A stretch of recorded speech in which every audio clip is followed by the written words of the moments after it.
In this video, I'm going to show you step-by-step instructions on how to replace the ear speaker in the iPhone 14 Pro. Begin by powering down the device, and then I'm going to place it on the hot plate for about 10 or 15 minutes so that we can soften the adhesive that holds the screen onto the front of the phone. If you don't have a hot plate, you can use a heat gun or hairdryer to achieve the same effect. However, you will find that the heat plate is much more efficient and even when heating the device. Whilst that's heating up, you can remove the two star-shaped screws from the bottom of the device. They're pentalobe screws. Just go ahead, remove those and store them safely for reinstallation later. Now that that's warmed up, we can flip the phone over. I'm going to attach the suction cup to the bottom third of the phone, and then we're going to get a Dorco blade, which I'm going to snap in half before I remove it from the packet. So the snapped in half Dorco blade. And what I'm going to do with that, I'm going to create a small gap. Let me do it with my left hand so you can see. And it's going to be in between the bottom of the screen and the very bottom of the chassis. So we insert it just there like that. Lift up here on the suction cup. I'll apply a bit of isopropyl alcohol down the back of that Dorco blade, and then so I'm going to push to pry that up that way, lift up that way, and then hopefully the screen should just pop out. When I say pop out, it's not just going to jump out of the phone, don't worry. Like that. That's what I was talking about, the popping. So it'll pop like that, and you see that the screen's just about out. At that point, you can add a few drops of alcohol, because that's going to get right into that adhesive now.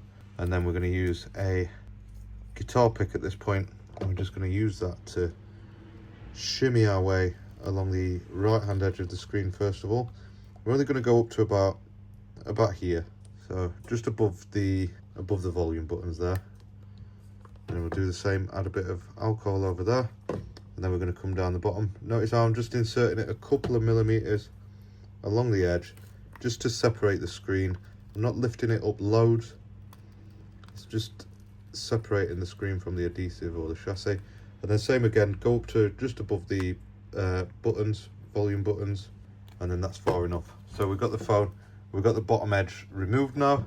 And what you can do, you can wiggle it side to side a little bit like that. Let me show you a little bit like that, side to side, and that's going to create another gap so that we can insert the pick going that way. And then we're going to pry that, do the same on this side, because they've got like hook and loop sort of system holding those in place there. And then we can open it up like opening the front cover of a book. Let's go over to the workbench now where we can take it apart further. So now we're on the bench. I'm going to leave this attached, look, because that's just going to act as a rest to stop this screen from falling over. So I'll leave the suction cup attached. If you don't have the suction cup, then you can use a mug or another weighted object to hold it up. And then we're going to get the blue driver, tri-wing screwdriver, Y000 screwdriver, and we're going to remove, I think there's about 10 screws or so. They are all different sizes, so when you remove these, you just want to make sure that you are laying them out in a position that you'll remember where they came from. Just because there's a couple of different sizes in these screws. If you keep that in mind, everything will be great. So now there's just 3 more on this left side. I was a little bit off at 10, but there's 8 screws total. Remove all 8 and then use some tweezers to lift it up and get it out of the way. Just be careful, because look here, this bit sticks out and it's very easy to catch that cable there, look, with that when you're removing it. So just be careful not to do that. Slide it this way and you'll be okay. Now we're going to use a plastic pick to disconnect the battery, isolating power from the device, and then use the same pick tool to disconnect the screen, and then up the top for this top sensor flex cable. That means that we can now take the screen away and store that for reinstallation later. So now that we've got that screen removed, replacing the ear speaker itself is very, very simple. Take a crosshead screwdriver this time and remove the 2 leftover screws holding it down. So you got 1 in the top and 1 on the right hand side. Just there. The one just there will have already been removed because it's held down with the shield. And then we're going to grab it and we're going to pull it out. Just like that. You can discard of that using your local recycling instructions. Sometimes these parts just break. I don't have an answer why, but it just happens. Sometimes you might find that this part actually breaks as well, in which case you might have to replace that. Sometimes if you're doing a housing swap, this part is very fragile because it gets a little bit bent during the process, and that can need replacing. So if you find that you replace this ear speaker and still have no sound, then have a look at this cable here. Other clues that it's that is that GPS is not working, or the compass is not working, or Apple Pay is not working. But in this case, I think it might be our speaker what's broken. Before you put it in, it'd be a nice idea just to get a blower, and you can blow all the dust out of there.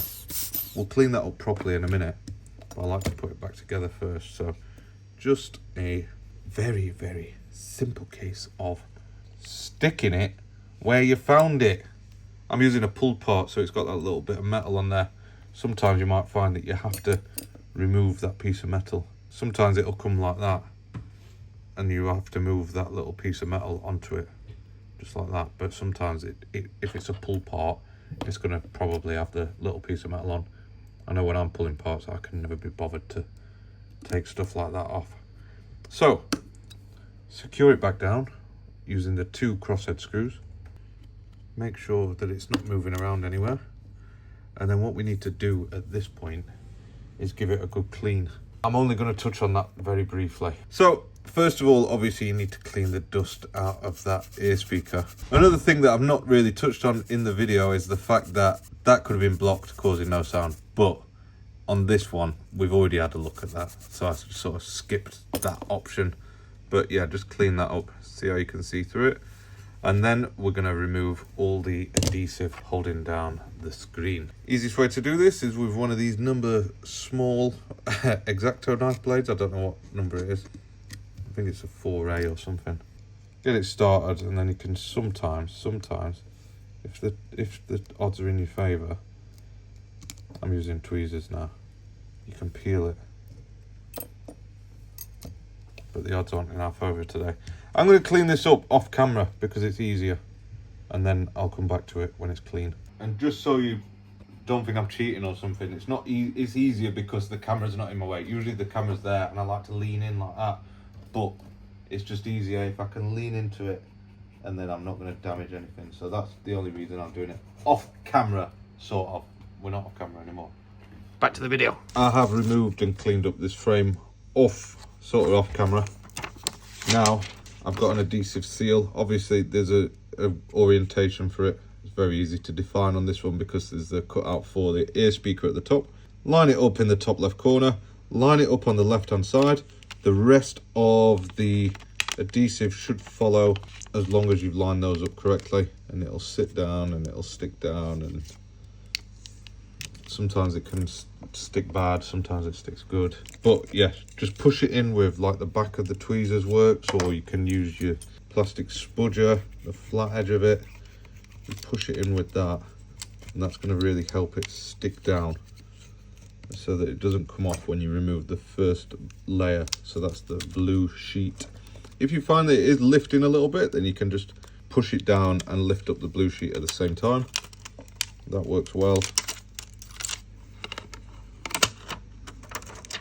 And then it's going to look a little something like that. There might be parts of it where you have to push in. Another important note is just to check the back of your screen. Sometimes the adhesive doesn't come off perfect and it'll split, and it might stick to the back of the screen a little bit. As is in this case, it might be a little dusty. See the bottom, it's just a bit mucky. So you can clean that up a bit.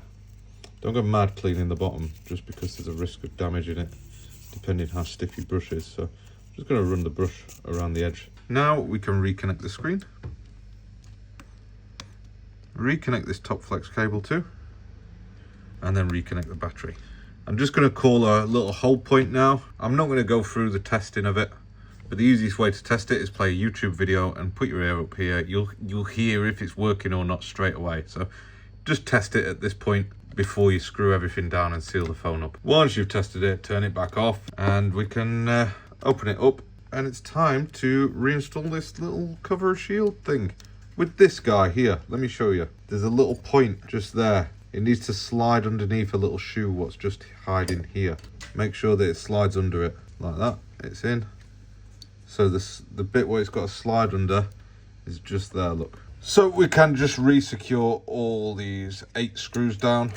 I usually go top to bottom. So the reason I go top to bottom is because these 2 at the very top are the longest of the screws. The rest of them are generally the same size screw because they're just going into the logic board standoffs.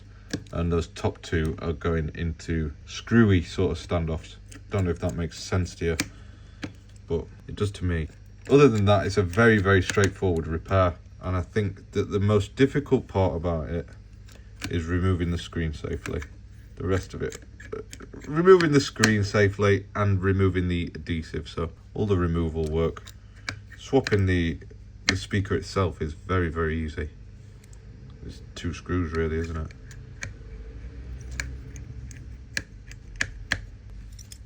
Now, with that installed, what I'm going to do, I like to use this little dusting brush, look, because you would have noticed a bit of dust and stuff was kicking about from in the atmosphere and from in the phone when we've brushed it off and cleaned it up.